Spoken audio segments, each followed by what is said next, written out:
Hi hello friends. நம்ம இன்றைக்கி immunity booster tea ஒன்று பார்க்கலாம். அது ஹெர்பல் டீன்னு கூட சொல்லலாம், மசாலா டீன்னு கூட சொல்லலாம். அதுக்கு முன்னாடி என்னோட சேனலை பார்த்துட்டு நிறைய பேர் சப்போர்ட் பண்ணுறீங்க, சப்ஸ்கிரைப் பண்ணுறீங்க. அது சப்போர்ட் பண்ணி சப்ஸ்கிரைப் பண்ணுறவங்க எல்லாருக்கும் ரொம்ப ரொம்ப நன்றி. தொடர்ந்தும் என்னோட சேனலுக்கு உங்களோட சப்போர்ட்டை தாங்க. இப்போ நம்ம வீடியோக்குள்ளே போகலாம். பாருங்கள், ரொம்ப சூப்பரான ஒரு டீ, மசாலா டீ. ஈஸியாக வீட்டில் இருக்கிற இன்க்ரீடியன்ஸை வச்சே ஸ்பெஷலாக பண்ணக்கூடிய டீ இது. ஒரு எனர்ஜி தரக்கூடிய ஒரு சூப்பரான டீ. வாங்க என்ன தேவையான பொருள்னு பார்க்கலாம். ஒரு 4 ஏலக்காய், 4 கிராம்பு, உங்களுக்கு தேவையான அளவு ஒரு இஞ்சி துண்டு நல்லா சுத்தம் செய்து வச்சுருக்கேன். இது 3 பேருக்கான டீட அளவு தான் இது. இதை நீங்கள் எத்தனை பேருக்கோ அதுக்கேற்ற மாதிரி மாற்றிக்கொள்ளலாம். இதை நல்லா நான் பாருங்கள் இடித்து வச்சுருக்கேன். எல்லாத்தையும் சேர்த்து நல்லா இடித்து வச்சுருக்கேன். நம்ம இப்போ ஒரு 1/2 கப் தண்ணி விட்டு நல்லா கொதிக்க வச்சுருக்கேன். கொதிக்க வச்சு அந்த தண்ணி நல்லா கொதித்ததும் இந்த இடித்த அவ்வளோ இதையும் இஞ்சி மிக்ஸை வந்து இதில் சேர்த்துக்கிறேன்.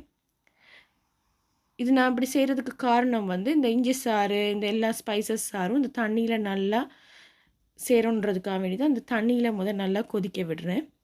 இது நல்லா கொதித்து வந்ததுமே நம்ம டீ பவுடரை சேர்த்துக்கலாம். 3 பேருக்கு தேவையான அளவு டீ பவுடர் போட்டுக்கிறேன் பாருங்கள். இது கூட பாருங்கள், நான் என்னோடய டீ பவுடரில் நான் ஒரு ஏலக்காய் எப்போவுமே கலந்துருப்பேன். டீ பவுடர் நான் ஃபில் பண்ணும்போதே ஏலக்காய் ஒரு 10 ஏலக்காய் நல்லா நார்மல் பேனில் போட்டு நல்லா வறுத்துட்டு அதை நல்லா பவுடர் பண்ணி நான் என்னோடய டீ பவுடரில் கலந்து வச்சுக்குப்பேன். அப்போ நார்மலாக டீ போடும்போது கூட வாசனையாக நல்லாயிருக்கும். இப்போ பாருங்கள், டிகாஷன் நல்லா கொதிச்சிருச்சு. நல்ல டிகாஷன் சேர்ந்துருக்கு. இப்போ நமக்கு தேவையான அளவு 3 பேருக்கு தேவையான அளவு டீக்கு தேவையான அளவு மில்க் நான் விட்டுக்கிறேன், பால் விட்டுக்கிறேன். நீங்கள் பாவிக்கக்கூடிய எந்த பாலை வேணாலும் பாவிக்கலாம்.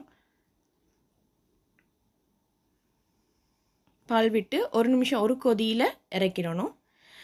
இது கூடவே நம்ம நாட்டு சக்கரை கூட சேர்த்துக்கலாம். நான் இன்றைக்கி ப்ரௌன் சுகர் தான் சேர்த்துக்கிறேன். நாட்டு சக்கரையாக இருந்தால் நீங்கள் பாலோடையே போட்டுடலாம், அது நல்லா கரைஞ்சிரும். இப்போ நம்ம நாட்டு சக்கரை இப்போலாம் நான் வந்து ப்ரௌன் சுகர் தான் போட்டிருக்கேன். நமக்கு தேவையான ப்ரௌன் சுகர் போட்டுட்டு நம்ம இந்த டீயை வந்து வடிச்சிக்கலாம். இந்த டீ நல்ல ஒரு எனர்ஜிஃபிக்காக இருக்கும். நமக்கு ஒரு சோர்வான நேரத்தில் கூட இந்த டீ நல்லா ஹெல்ப்ஃபுல்லாக இருக்கும். நல்ல உடம்புக்கு நல்லது கூட.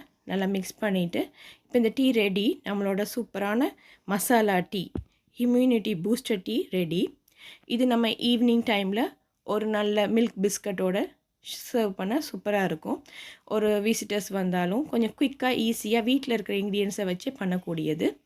ரொம்ப நல்ல வாசனையாகவும் நமக்கு நல்ல ஒரு புத்துணர்ச்சி கொடுக்கக்கூடிய நல்ல ஒரு டீ. ட்ரை பண்ணி பாருங்கள், உங்கள் எல்லாருக்கும் ரொம்ப பிடிக்கும். வீடியோவை பார்த்துட்டு கமெண்ட் பண்ணுங்கள், லைக் பண்ணுங்கள், சப்ஸ்கிரைப் பண்ணுங்கள், பக்கத்தில் இருக்க பெல் பட்டனை கிளிக் பண்ணுங்கள். பாய்.